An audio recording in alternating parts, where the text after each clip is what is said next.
দোকানের মধ্যে কম্পন সৃষ্টি হয়ে গেল। বাবাও আছে, ছেলেও আছে, দোকানদারও আছে। যখন দোকানটা কাঁপতেছে, পড়ে যাবে এমন একটা হালাত। বাবা সন্তানটার রাইখা দৌড় দিয়া চইলা গেছে বাহিরে, সন্তানের খবরও নাই। যখন বাহিরে গেছে, পোলাটাও দৌড়ে বাহিরে যাওয়ার পরে এবার বাবাই ছেলেটারে হাতের মধ্যে নিয়ে বুকের মধ্যে নেয়, কিন্তু এই জায়গার মধ্যে ছেলের কথাও মনে নাই।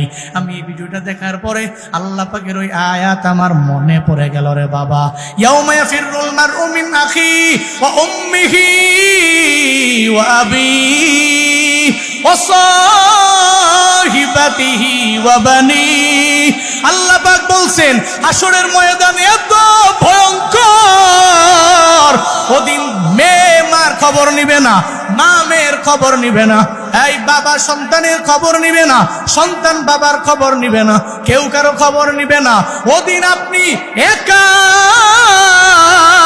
ওদিন আপনি কানবেন, দৌড়াবেন, ডানে যাবেন, বামে যাবেন, আপনার ছেলের কোনো খবর নাই, আপনার মেয়ের কোনো খবর নাই। ও বাবা, কেউ কারো খবর নিতে পারবে না। আমার মনে হয়েছে দুনিয়ার আজকের 5.7 মাত্রার ভূমিকম্পই তো শিক্ষা দেয়া গেল। একটা সন্তানের কথাও ভূমিকম্পের সময় মনে নাই।